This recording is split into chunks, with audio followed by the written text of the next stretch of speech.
الحمد لله رب العالمين الرحمن الرحيم مالك يوم الدين إياك نعبد وإياك نستعين اهدنا الصراط المستقيم صراط الذين أنعمت عليهم غير المغضوب عليهم ولا الضالين آمين.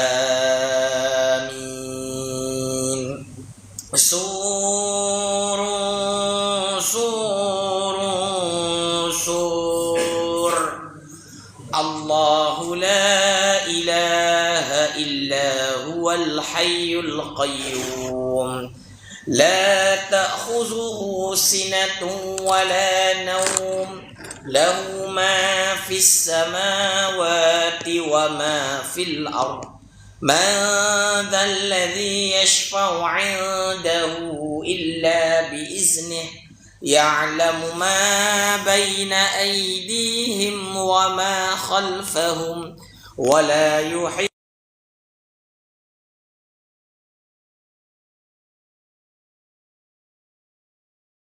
وسع كرسيه السماوات والأرض ولا يؤوده حفظهما وهو العلي العظيم. بنا استدارت كما استدارت الملائكة بمدينة الرسول بلا خندق ولا سور من كل قدر مقدور وحذر محذور ومن جميع الشرور تترسنا بالله تترسنا بالله تترسنا بالله من عدونا وعدو الله من ساك عرش الله إلى قاء أرض الله بمئة ألف ألف ألف لا حول ولا قوة إلا بالله العلي العظيم. عظيمته لا تنشق بمئة ألف ألف ألف لا حول ولا قوة إلا بالله العلي العظيم. صنعته لا تنقطع بمئة ألف ألف ألف لا حول ولا قوة إلا بالله العلي العظيم. اللهم إن أحد أرادني بالسوء من الجن والإنس والوحوش من بشر أو شيطان أو سلطان أو وسواس فاردد نظرهم في انتكاس وقلوبهم في وسواس وأيديهم في إفلاس وأوبكهم من الرجل إلى الرأس لا في سحل يجدع ولا في جبل يطلع بمئة ألف ألف ألف لا حول ولا قوة إلا بالله العلي العظيم. وصلى الله على سيدنا محمد وعلى آله وصحبه وسلم والحمد لله رب العالمين. بسم الله الرحمن الرحيم.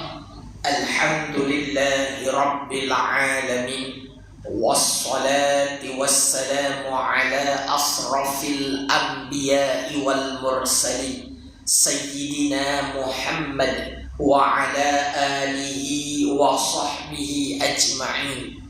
قال رب اشرح لي صدري ويسر لي أمري واحلل عقدة من لساني يفقهوا قولي. سبحانك لا علم لنا إلا ما علمتنا إنك أنت العليم الحكيم. ولا حول ولا قوة إلا بالله العلي العظيم. الحمد لله syukur kepada Allah Subhanahu wa taala yang menjadikan kita dalam berbagai nikmat, bernafas, bergerak, mencerap segala panca indera, salat maghrib secara berjemaah. Allah jadikan kita duduk dalam majlis ilmu. Selawat dan salam ke atas junjungan Nabi Muhammad sallallahu alaihi wasallam, kepada keluarganya, kepada sahabatnya, juga limpah kurangnya nikmat dan rahmat kepada para tabi'in, juga ulama-ulama muslimin dan muslimat yang mengikut akal baginda sehingga ke hari kiamat insya-Allah. Jadi alhamdulillah bertemu kita kembali membukakan kitab Faridatul Faraid fi ilmi aqaid pada bicara ilmu tauhid. Sama mana lah. 16 baris daripada bawah insya-Allah. 1 2 3 4 5 6 7 8 9 10 11 12 13 14 15 16 dan dalil. Yes, jadi sebelum ni kita dah cerita tentang beza di antara khalaf, salaf dan juga wahabi, kan? Dah tak faham ni beza ni. Jadi nak ikut mana? Kita ikut ahli sunnah wal jamaah, al-asyairah wal maturidiyah, iaitu khalaf. Tak boleh ikut salaf, tak boleh. Cuma cerita dia tu nanti banyak soalan kita ni. Akhir zaman ni semua nak jawapan. Baru-baru ni pun isu macam-macam nak jawapan juga. Tahu isu yang perempuan pakai baju apa? Tudung ni. Tahu kan? Kan pakai tudung tu melihat aurat tu daripada bawah. Faham tak cerita? Tak faham cerita Nak cerita lah. Yang apa, jabatan mufti Selangor tu. Tahu tak tahu ni? Tak tahu cerita. Dahsyat. Memang zikir banyak ni. Tak sempat nak buka media sosial. Allah, selawat banyak juga. Malu saya dengan tuan-tuan. Saya ni buka media sosial selalu. Allahu Akbar. Tak apa, tak kasih cerita ni. Kau malu saya ni. Boleh cerita Contoh hebat. Zikir, selawat banyak. Allahu Akbar. Tak apalah, boleh saya cerita sekilas ni. Kenapa orang dah tanya, orang tanya, Ustaz macam mana cerita tentang ada penyataan. Ada ni, kau cari. Sekejap Oh, telah handphone ni. Ada 2 handphone ni. Berkenaan kenyataan mufti jabatan mufti Selangor tentang apa, telekung lah, telekung bukan telekung Khadijah.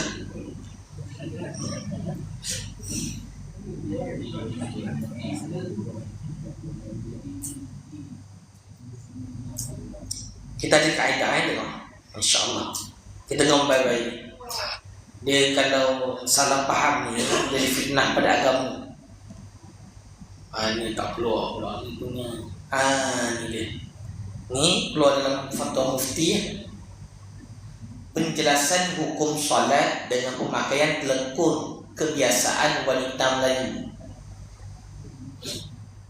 Saya nak baca ni panjang ni, saya jelaskan penjelasan hukum solat, pemakaian telekung kebiasaan. Ni masuk fikir kejap boleh sebelum masuk tauhid. Sebab kata-kata ni banyak isu kan, sikit lah. Takut jadi fitnah pada agama. Betul tak kata mufti ni? Betul. Mufti betul, tu ramai kadang-kadang orang tak faham. Dia banyak dengar penjelasan Wahabi. Itu masalah dia. Tapi kalau kita tak belajar, kita dengar ni pun macam kita tak pernah dengar. Tu lah. Boleh insyaAllah. Minta tolong share banyak-banyak sikit Siapa nak follow. Tak cakap ni tak takut ya ramai sikit dapat pahala lebih. Kalau follow dulu, tekan tap screen banyak sikit. Okay. Saya baca sikit. Dia gini, aurat yang dapat dilihat dari arah bawah tudung telekung tidak termasuk dalam kategori aurat yang dimaafkan. Maknanya kalau nampak aurat bawah daripada tudung telekung, tahu tudung telekung? Kita orang Muslim, kita Malaysia ni, kita pakai tudung. Satu tudung telekung, satu lagi kain telekung. Nak lukis juga ke? Kan saya kalau buat ni je tak apa ni, orang boleh dia. Kan? Lepas tu pakai telekung, telekung. Lepas tu pakai kain telekung. Boleh? Jadi kaki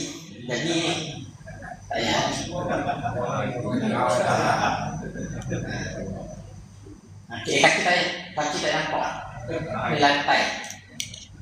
Pagi ni tak jadi. Salah orang gini.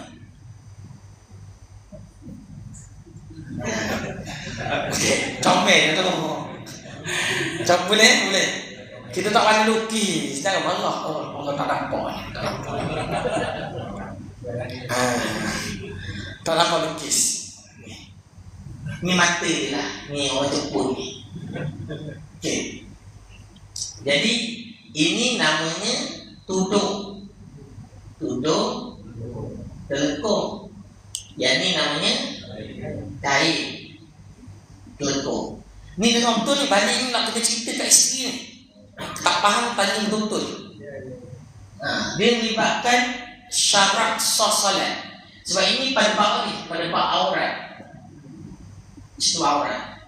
Sini ada kitab Sabilul Muhtadin tak? Sabil apa matlam badan?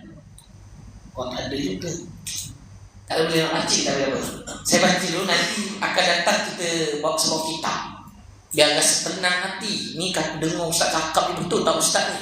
Tak apa, kita buat kitab. Okey? Okey. Bab telekung. Ialah macam mana orang nak tanya. Okey. Jadi bab aurat. Okey. Aurat wanita dalam solat. Penceluan aurat wanita dalam solat. Apa dia aurat wanita dalam solat? Seluruh badan kecuali muka dan tapak tangan. Cuba tunjuk saya mana tapak tangan. Dan ke belakang tak nampak, batal solat.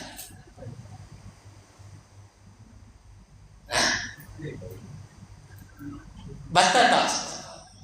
Kalau nampak perempuan solat, nampak belakang ni tapak tangan. Ni apa panggil belakang tangan ni? Batal tak solat? Biar betul tak nak solat ni. Tak, kalau perempuan dah yelah memang perempuan punya. Cuma kita ke suami kena tahu hukum ni. Sebab wajib bagi suami mengajarkan isteri fardu ain. Kalau dia tak lepas dari fardu ain masa kecil-kecil dulu, dia banyak main konda-kondi. Nah, jadi tak sempat nak belajar fardu ain. Pada masuk universiti ke apa kan. Lepas tu dah besar, jadi kahwin kita. Dia haraplah kita bila dah kahwin ni boleh ngajar fardu ain kat dia. Ada ngajar tak? Maksudnya itu ada tak jawab ya ke tidak? Tak ngajar? Ya ilah. Dan kalau tak lepas dosa tak? Dan tak cari ustaz suruh ngajar kat rumah ke apa tak ada. Fardu ain. Fardu ain tahu tak fardu ain? Apa dia? Tauhid, fiqh, tasawuf, 3 tu. Tapi bukan semua dalam dia asas dia. Tapi banyak asas pun banyak terlepas antara ini. Bab aurat ni bab syarat, atas lagi bab syarat sah solat. Ini pada bab. Kalau kita buka kitab Al-Qa'am tadi dia cerita aurat wanita pecah 4, aurat lelaki pecah 3, aurat khunsa pecah 2. Berapa tu? Matlab badlahi, la ilaha illallah. Kan dulu kan orang tunggu. Tak pergi sekolah sebenarnya. Cuti. Matlab badlahi kan sekolah agama. Ingat? Belajar 6. Bak orang belajar 6 ke? Yang 4 lah. Bak solat. Yang 4 ke 3 tu. Sangkut tak nak naik. Allah. Yang tu memang betul juga lah. Sangkut darjah 1 tak nak naik Ustaz. Tak sempat nak naik darjah 2. Tak apalah. Jadi lepas ni tolong dicari belajar. Kalau susah sangat nanti kita belakang kita masuk kelas fardu ain kita dia, insya-Allah. Okey, tahu? Kita cerita dulu ni. Boleh? Okey. Jadi cerita dia, yang ni nak kena cerita kat isteri kita balik ni. Jadi cerita dia, apa yang dinyatakan oleh mufti, kita sebut Jabatan Mufti Selangor ni, kalau pakai macam ni, dalam dia ni dalam ni katalah perempuan dalam ni, dia pakai baju kan, pakai baju. Macam mana okey? Ya boleh. Dalam ni, dia cerita dalam. Okey, kata dalam ni, dia pakai baju lengan pendek. Faham? Pakai baju macam t-shirt gitulah. Lepas tu pakai telekung. Jadi jika dipandang daripada bawah ni, lewat telekung ni, nampak ni telekung ni, kan? Ni pandang di sini, nampak tak tangan? Nampak tak tangan? Ombak muslimat itu jauh, boleh masuk dalam, masuk sini. Nak kesian muslimat nak tengok, nak belajar. Boleh pagi masuk. Jadi tak nampak ni, tak nampak lukisan ni kecil sangat. Sama follow dulu sampai-sampai. Okey. Jadi cerita dia ni sebab dia isu masalah kita nak menjawab. Kalau tak isu tak apa cerita, tak apa, tak boleh kau sebenarnya kita tahu kau. Tak tahu juga. Okey. Jadi bila nampak bawah ni pakai baju t-shirt, nampak lengan, ini yang katakan tidak sah. Tidak sah. Sebab apa? Nampak aurat daripada bawah tudung. Sebab dalam hukum syarak melihat aurat daripada atas dan kelip. Masuk dalam tak apa. Masuk dalam tak nampak ni. Seorang ni. Bukan nikab tak apa, bukan nikab sikit. Okey. Jadi nak cerita dia apa? Nak cerita dia tidak sah. Sebab apa? Pakai pakaian seperti ini dalam ni, batu kata mufti kalau nak pakai dalam kita punya pakaian dalam tu kena pastikan pakai lengan panjang, tutup sampai sini. Sebab apa? Kalau nampak pun di sini belakang ni bukan aurat. Nampak tangan ni semua tadi termasuk depan dan belakang. Faham tak? Tapi kena tutup kat sini. Perempuan, faham? Dia kena cekam macam tu, tutup perempuan. Okey. Lepas tu lepas tu dia kata kena pakai tudung masuk tu, jangan kalau pandang bawah tak nampak dalam. Faham tak ni? Tu cerita dia. Jadi yang itulah yang sah. Jadi sekarang ni ramai orang, budak-budak remaja ke tak kisah, kadang-kadang orang tua pun ada, dia pakai baju biasa lengan pendek, pakai tudung, telekung, betul pakai kain telekung. Sah tak? Tidak sah. Setakat ni faham tak cerita? Ramai tak buat. Isteri kita ada buat tak? Biasa kan? Anak-anak kita buat biasa juga. Jadi macam mana cerita dia? Tidak sah. Cuma dalam fatwa tu kata tidak perlu qada, tapi saya baca kitab kena qada. Tak tahulah itu, mungkin kita tengok nilai yang lain kan. Cuma cerita tak sah tu tetap tak sah. Lepas ni kena baiki. Faham tak? Okey. Jadi Ustaz sekarang ni susah Ustaz kan macam ni Ada satu kaedah lagi, pakai telekung senyawa. Pernah dengar tak? Telekung senyawa. Ya biasa Indon ada pakai. Dia pakai telekung tu sampai ke bawah. Dia punya keluar tangan macam tu. Ni dia punya keluar tangan sampai sini. Dan telekung tu senyawa. Senyawa maksudnya dia pakai tu sekali sampai tutup bawah. Sebab dikira melihat aurat tu daripada bawah. Katalah ni cermin. Katalah surau masjid 2 tingkat. Jadi dia punya lantai tu cermin. Faham tak? Faham tak? Jadi kalau ada orang nampak dari bawah, sedangkan ni tak tutup dah, cuma bawah ni nampak. Faham? Sah tak? Sah. Sebab dia nak tutup bawah pada wanita ialah bawah kaki. Jadi kalau nampak dari bawah ni, itu yang dikatakan sah. Faham tak faham ni? Senyap dia banyak fikir ni. Okey. Ustaz, kalau dia bersendirian dalam bilik, sama juga. Sama, sebab dia bagi orang. Ini aurat dalam solat. Dia perempuan kalau nanti asal ada pula ingat tak buka fikir malam ni.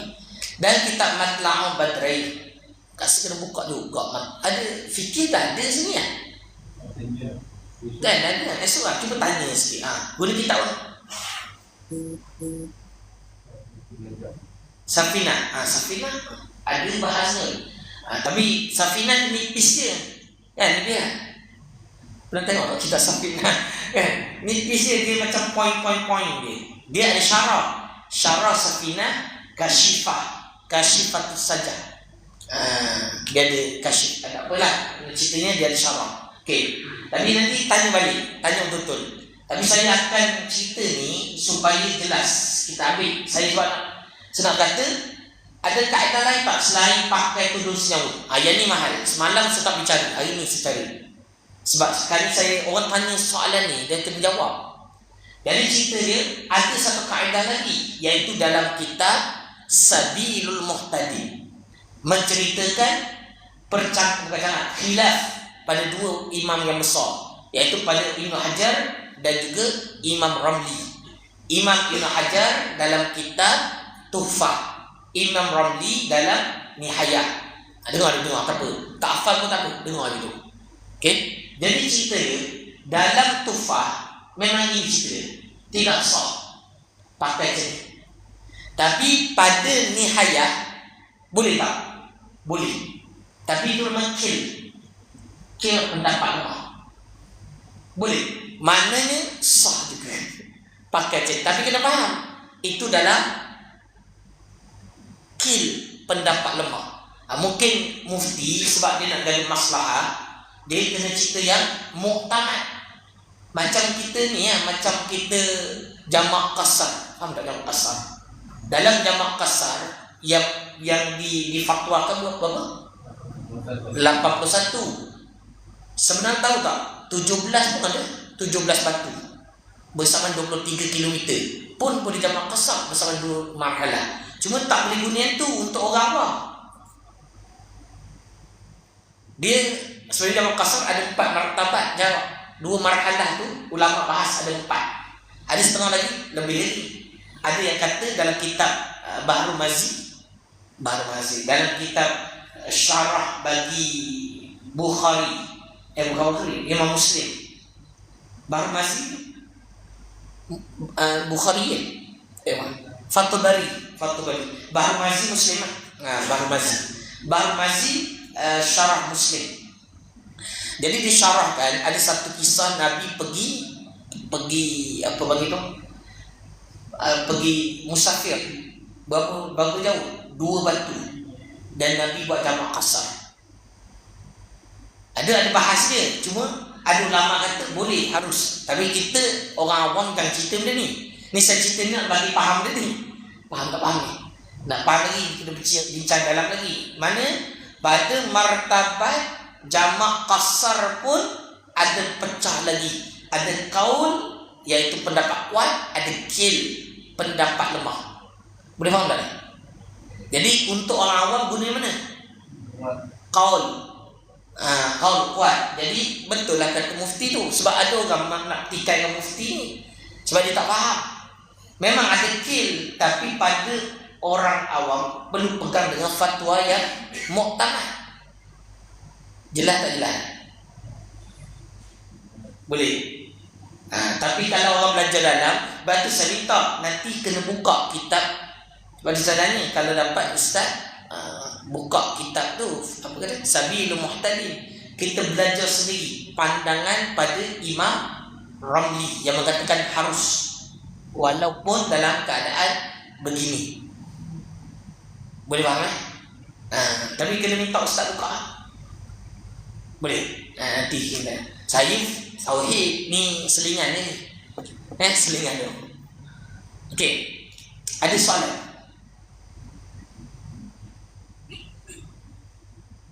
Faham semua? Faham. Balik rumah boleh cerita ni. InsyaAllah. Boleh cerita? Kalau tak, follow nanti kita letak dalam grup apa? Dalam grup dalam ni. Dah follow belum? Tak follow lagi. Oh tak, setiap kali ni kita follow. Follow pertubuhan pencinta ilmu. Okey. Jadi ada isu dia, ada masalah. Tak ada masalah Dan ustaz macam mana guna sekarang? Guna muktamad dulu Ustaz yang buka dulu. Sebab kena ada kitab. Hari ni kita tengok kitab dan jawab. Bau sedap. Kita pegang. Sebab itu saya pegang satu. Bila kita belajar, berpegang dengan ilmu yang kita belajar. Bukan main dengar-dengar, ya ke ya. Ya, dari mana? Tak tahu lah, ada lah. Gitu mana boleh belajar gitu.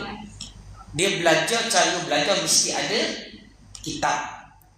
Tu cara dia. Bau betul. Bukan alim, tapi ilmu tu tepat dan jelas. Okey. Jadi settle. Dah fikir. Ada lagi. Tadi saya nak masuk tauhid ni. Kan tak sentuh tauhid dah. Berapa lama lah. Boleh? Kalau ada Wahabi dia tadi pun saya tengok ada seorang, tak payah sebut nama dia, tapi memang di antara orang yang berfikiran Wahabi lah.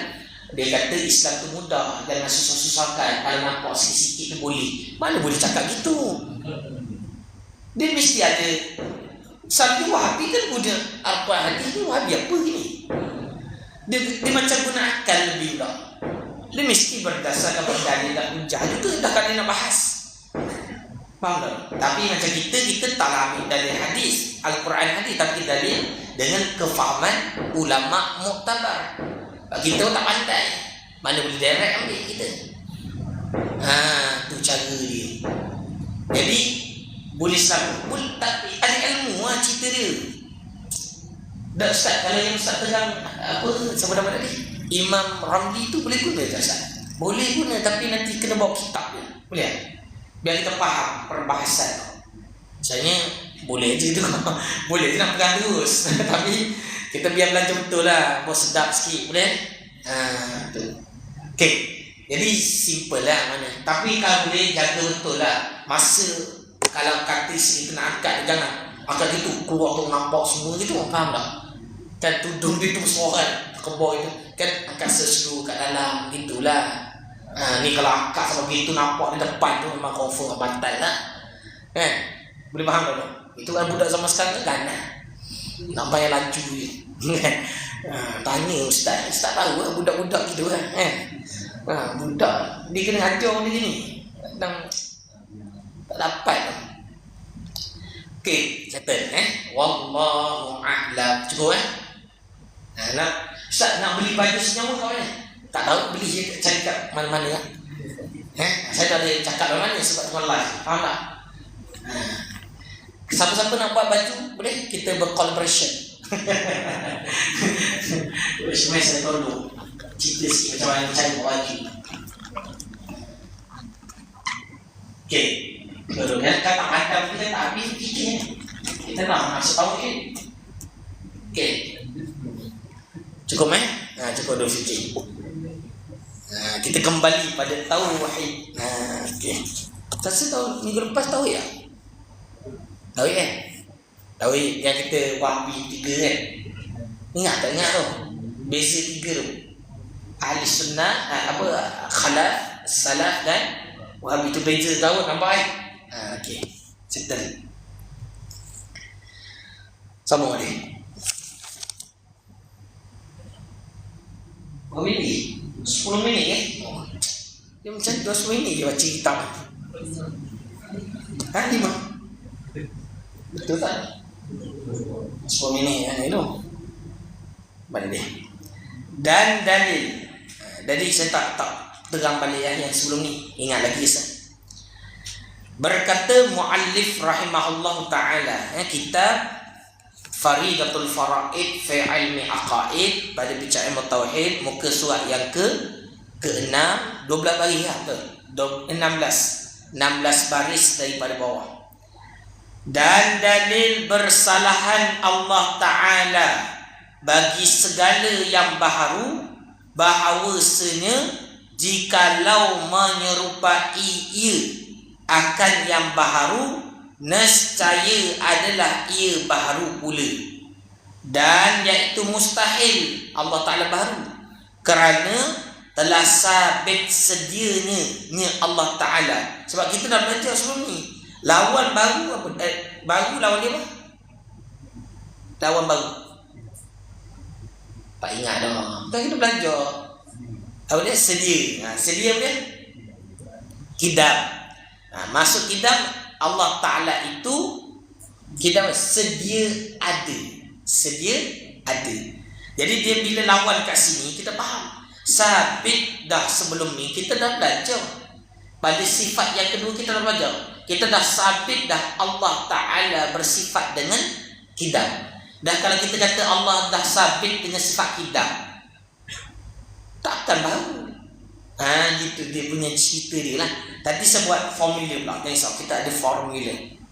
Okay? Mana dia?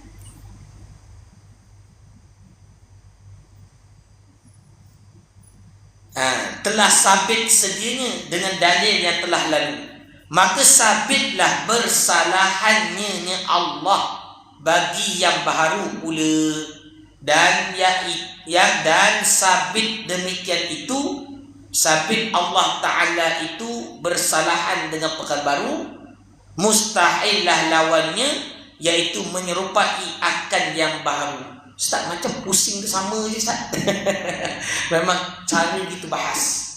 Kita nak bagi tahqiq kuat sikit bahasa. Saya tunjuk sikit kat bawah ni. Apa dia? Cara buat dalil. Ustaz kalau macam ni nak hafal susah lah Ustaz. Susah. Jadi sebenarnya kita belajar ni kan, wajib belajar sifat 20 dengan dalil. Kalau tak tahu dalil, hukum dia berdosa. Dan macam mana Ustaz kita nak hafal ni? La ilaha illallah, 3 hari hafal tak dapat ni. Gitu. Kita lah kalau susah nak nampak dah. Jadi kita perlukan formula. Ingat lagi formula kita? Yang pertama bawah, jika maka. Kita buat dulu. Nampak tak? Jika maka. Okay. Jadi sifat jika pun tak. Apa dia? Sifat mustahil. Perkara kita bahaskan sifat apa dia? Jika Allah serupa lah, kan pada bab menyerupai akan makhluk tu. Sebut jelas serupa makhluk boleh. Serupa makhluk. Jika Allah serupa makhluk, maka Allah baharu. Maka Allah baharu. Kena tak? Tak kena. Sebab apa kata Allah baharu? Sebab sabit dah sebelum ni bahawa Allah kidam. Betul? Allah kidam. Bila dah sabit Allah kidam, kena tak baru? Maka tertolaklah. Tertolak mana? Sebut dalam kitab ni apa? Sebut apa? Batal kan? Sebutnya.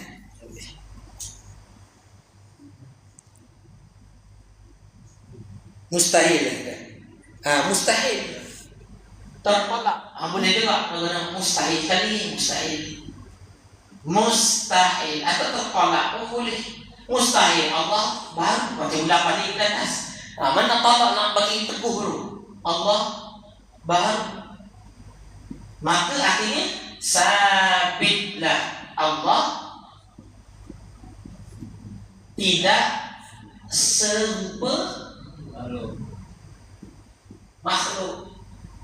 Ini kepanjang guna kefahaman kitab. Ustaz ada lebih pendek tak? Cara lain ada? Gini, jika Allah makhluk, maka Allah lemah. Boleh juga? Boleh? Boleh. Akal kita gitu. Kalau Allah makhluk ni lemah. Adakah Allah lemah? Tak. Sebab apa? Sebab alam dah ada. Kalau Allah lemah, maka tiadalah alam ini. Boleh tak boleh ada? Boleh juga. Faham tak? Yang penting dalil ni kita nak mensabitkan Allah Ta'ala itu dalam keadaan kesempurnaan, menolak kekurangan bagi Allah. Boleh guna ni? Boleh. Nak guna yang saya sebut ni? Boleh juga. Boleh. Salah tak salah. Tu dia. Kalau nak mudah yang tadi tu. Sebab dia pasal semua lemah. Kalau kata kita belajar dalam ni, kalau kita lawan balas segala sifat ni, dia akan lawannya. Ni kan apa ni? Ini kita belajar tentang apa ni? Ini pada kategori apa kan? Sifat Allah ada macam 4 kategori kan? Sifat rububiyah macam 4 kategori kan? Tahu ni? Nafsiyah. Jadi salbiyah.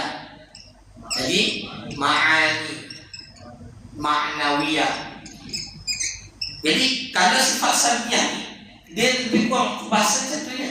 Kalau kita baca sifat salbiyah dari apa? Kidab contohnya. Wujud kidab.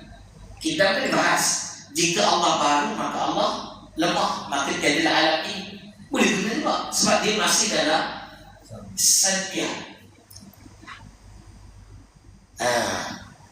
Senang susah. Macam mana ada baru-baru ni kita tengok ada orang interview siapa tak tepi jalan pakcik mana. Tahu tak Asy'ariyah wal Maturidiyah? Tahu ada tengah ada viral kan? Tak tahu tu lah, tahu juga sikit kuat lagi.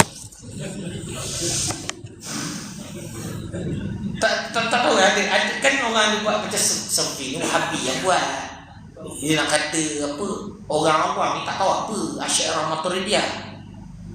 Jadi dia kata kenapa nak kena terang Asy'ariyah Maturidiyah? Sebenarnya zaman dulu kita dah belajar, kita dah tahu. Cuma zaman sekarang orang macam tak tekan. Silap kita juga kadang kita silap ahli sunnah juga.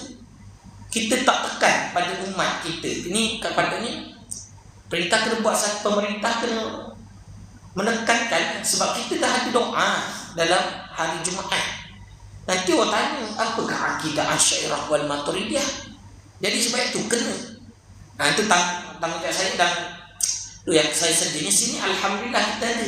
Kalau lain banyak tak ada gini. Tauhid. Kalau ada pun tinggi belajar. Ini jangan belajar yang tinggi. Dia tak, bila tinggi kita tak sentuh tentang Asy'ariyah wal Maturidiyah. Dia nanti orang tanya apakah pegangan Asy'ariyah Maturidiyah. Senang je jawapan dia. Apa dia? Tengok tak nampak juga. Sifat 20 jawapan dia. Jawapan dia apa? Sifat 20 tu je. Jadi kalau belajar sifat 20, inilah pegangan Asy'ariyah wal Maturidiyah. Tu je. Kita dah kecil nyanyi lah tu.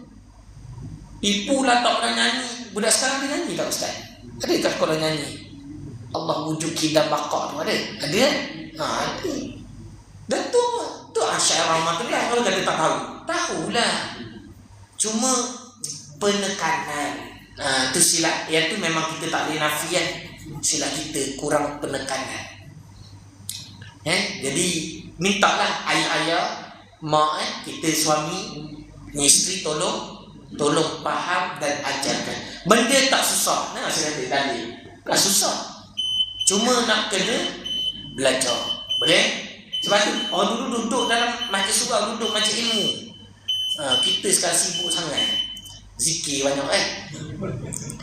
Kita azan insya-Allah.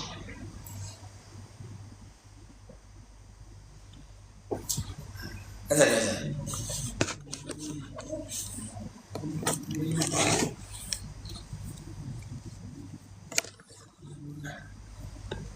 Silakan. Nanti sambung sikit lagi boleh? Macam sikit sangat malam ni rasa baca. Macam tak baca ke saya?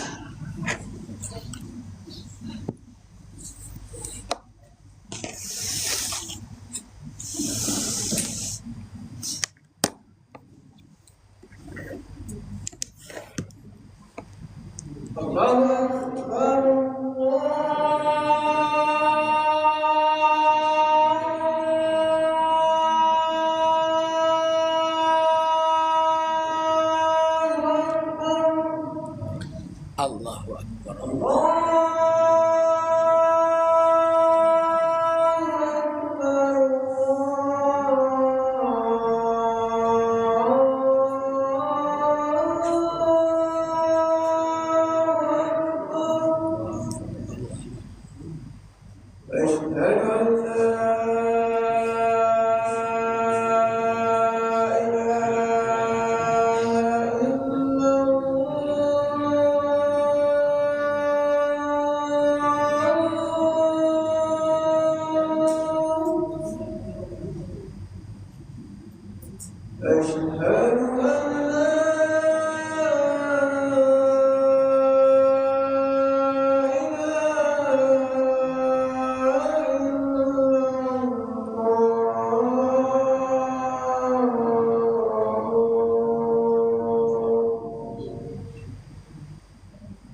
Allahumma salli ala Muhammad wa ala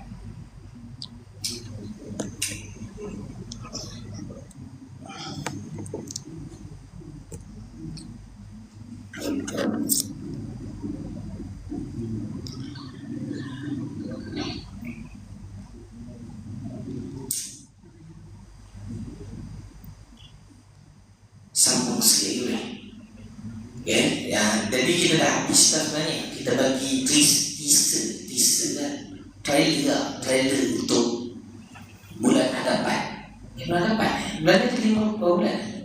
Tak 5, 4 ya. 4 ya, bulan depan. Okay, itu teaser bulan depan. Kita akan masuk pada sifat yang kelima, yakni qiyamuhu ta'ala binafsi. Sebenarnya niat saya tak biar gini, sebenarnya nak cerita mukhalafah ni. Penting belajar mukhalafah ni. Ada bahas lagi dalam kitab Aqidatun Najm. Cerita apa? Sikit boleh sikit. Dari sini saya ingat kita nak buka kitab Aqidatun Najm, muka surat 62. Ada kitab? Cari kalau nak beritahu. Sedap kitab Aqidatun Najm sedap, dia banyak cerita. Ni cerita. Dia tebal sikit lah. Tebal sikit. Tebal banyak. Banyak sikit lah. Dia kalau sini Aqidatun Najm ni 140.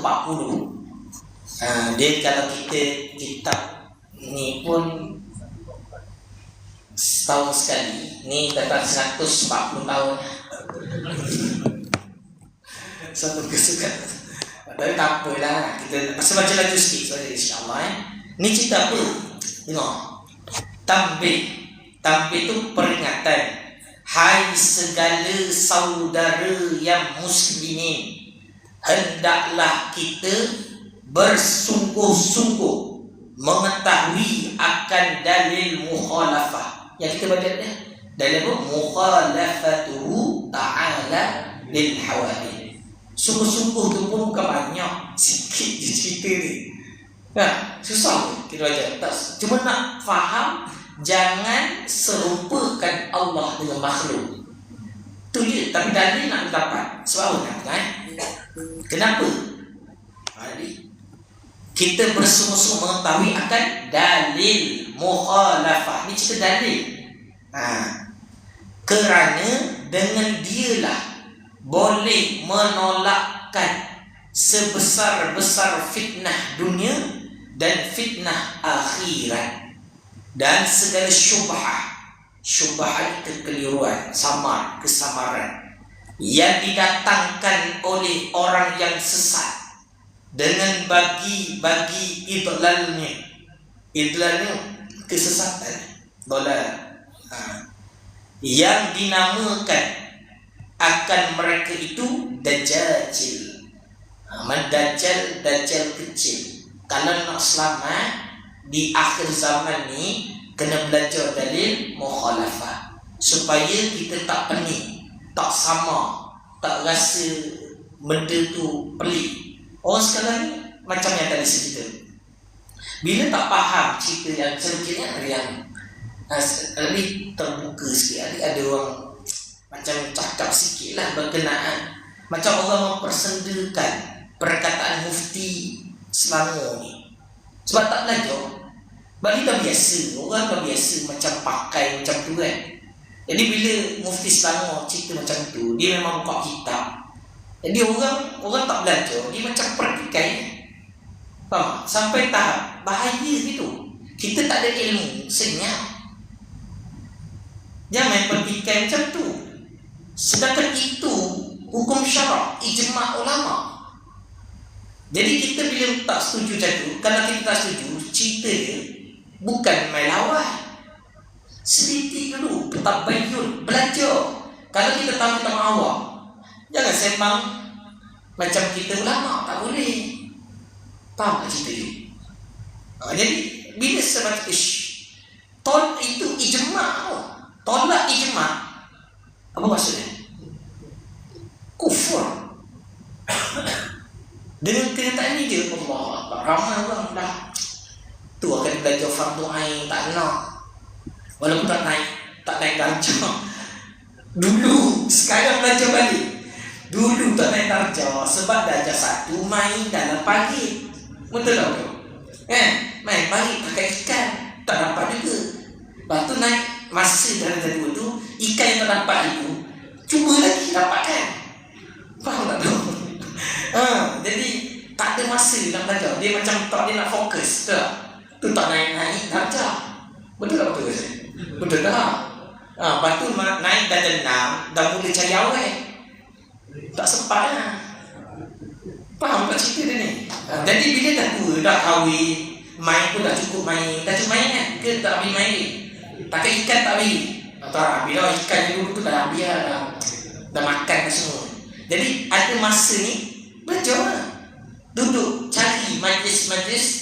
Kalau fardu ain betul, sebab sekarang banyak yang tinggi-tinggi. Sebab tu kadang-kadang kita belajar ni, ustaz, kita tak payah belajar. Ya betul, kadang kita betul juga. Sekarang saya tengok duduk juga dalam majlis ilmu ini orang contoh macam hadis, hadis tafsir ke apa. Bukan apa, sebab fardu ain tak lepas lagi. Kalau dah lepas fardu ain, tak apa, orang pun nak cerita apa pun. Tapi orang fardu ain tu tak lepas lagi. Tahu ni? Yang bagi. Sebab kalau tak belajar betul, memang tak tahu. Sebab isu ni nak orang tahu. Kalau sampai mati, kita tak tahu. Bagus juga itu ada isu.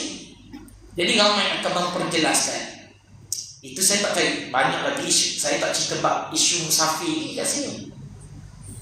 Ada follow, siapa yang follow saya tadi? Kalau follow saya akan tengok 2-3 minggu ni saya cerita bab musafir. Zaman sekarang banyak musafir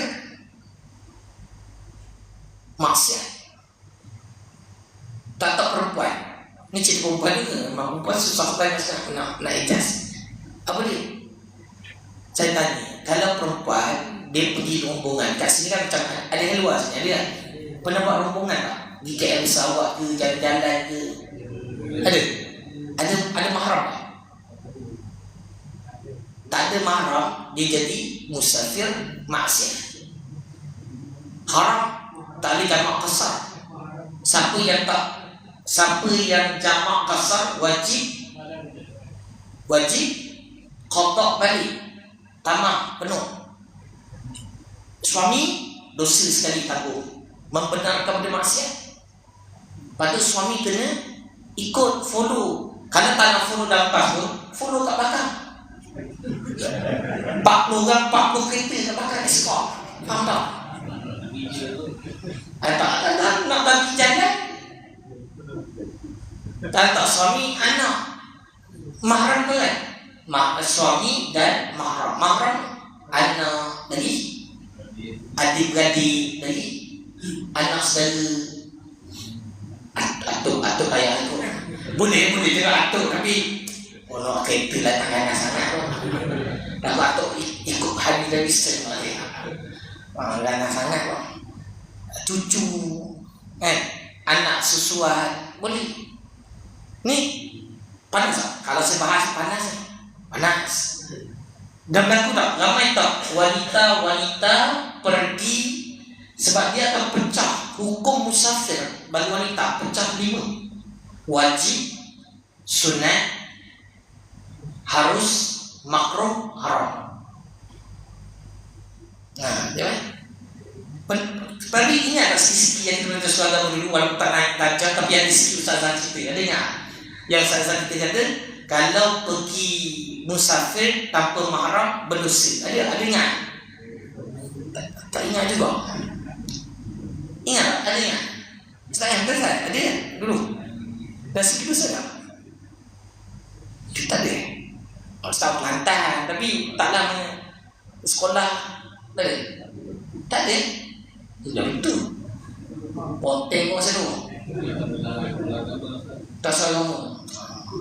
Tak pernah nanti sekolah balik lah, semua masuk sekolah balik, daftar semua. Tapi betul Ustaz, tanpa mahram, musafir tanpa mahram, musafir maksiat.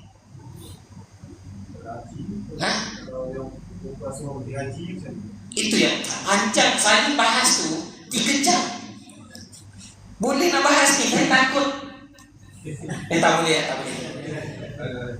Jadi yang tu tak apa. Kita buat 3 siri nanti insya-Allah. Boleh?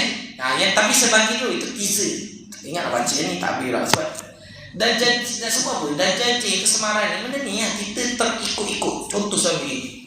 Budak sekarang tengok macam budak remaja di Korea, bukan remaja je, mau Korea kan tu, saja-saja jalan tu tanpa mahram. Ada tak budak-budak perempuan? Tu bercerita, ayah aku tanggung jawab ke ayah? Ayah tak belajar fardu ain sungguh-sungguh.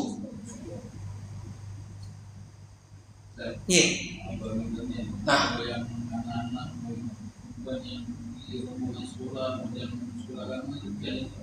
Itu kita kata kalau untuk ilmu, kalau sebab ada kaedah, kalau fardu ain maka lepas. Tapi kalau budak, dia kalau tak budak lah, kalau orang tua pun dia jalan dalam keadaan mungkin tak ada mahram, dia ke belajar tu ada sebab nak belajar ilmu. Tapi ilmu fardu ain, bukan fardu ain, ataupun keperluan hidup, kerja. Dan kadang-kadang isteri kan kerja jauh, dia jarak isteri dengan suami, kalau kata dengan mahram dia, suami atau mahram dia, jarak dia mesti tak lebih daripada 44 meter. 4 meter jauh mana? Okay. Jadi kalau pergi kerja, itu keperluan hidup, itu dia ada jadi tetap makruh. Tapi dia tak haram lah, makruh. Makruh banyak sebaiknya ada mahram. Itu cerita faham? Dia tak jadi safar maksiat. Sebab ada keperluan kan biasa budak-budak sekarang ada belajar kat MRSM kan, jauh-jauh kan.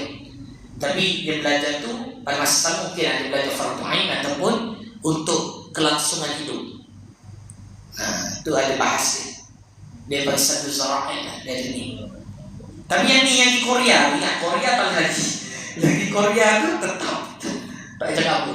Sebab saji-saji tak ada ke lain lagi Korea belajar fardu ain. Tu cerita lain. Itu Paul lain macam. Boleh? Wallahu a'lam. Cukup dulu boleh cukup. Orang pergi ngaji fardu ain tu macam mana? Orang ngaji fardu ain wajib. Kalau suami tak boleh ngajar fardu ain, harus perempuan keluar rumah tanpa izin suami. Boleh?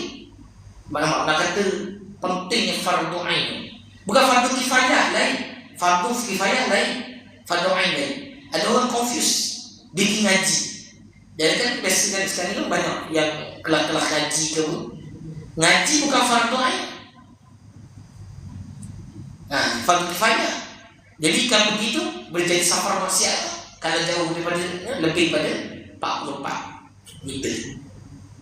Jangan ini kena balik ni, tolong pesan yang kata. Boleh pesan tak Ustaz? Boleh.